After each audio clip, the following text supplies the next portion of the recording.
நாம இன்னைக்கு இந்த வீடியோல 2024 வெளியாகி 1500 கோடி வரைக்கும் வசூல் பண்ண பெரிய ஹிட் கொடுத்த அண்ட் நிறைய கான்ட்ரவர்சிஸ் வாங்கின புஷ்பா மூவியோட பாசிட்டிவ் அண்ட் நெகட்டிவ் சைட் பத்தி தான் பார்க்க போறோம். இந்த வீடியோல நான் செம்மரங்களை பத்தின நிறைய டீட்டெயில்ஸை வந்து இன்ட்ரெஸ்டிங்கா சொல்லியிருக்கேன். ஸோ ஸ்கிப் பண்ணாம வீடியோ பாருங்க.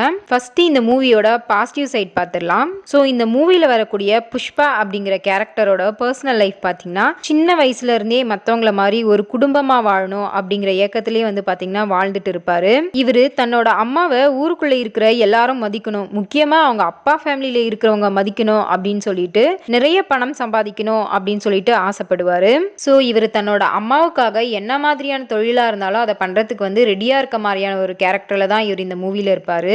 அப்பா இல்லாம வளர்ந்தாலும் அம்மா மேல வந்து ரொம்ப அக்கறை காட்டக்கூடிய பையனா அம்மாவை எப்படியாவது ஒரு நல்ல நிலைமைக்கு கொண்டு வந்துடணும் அப்படின்னு சொல்லிட்டு போராடக்கூடிய ஒரு கேரக்டரா இவர் இந்த மூவில காட்டியிருப்பாங்க.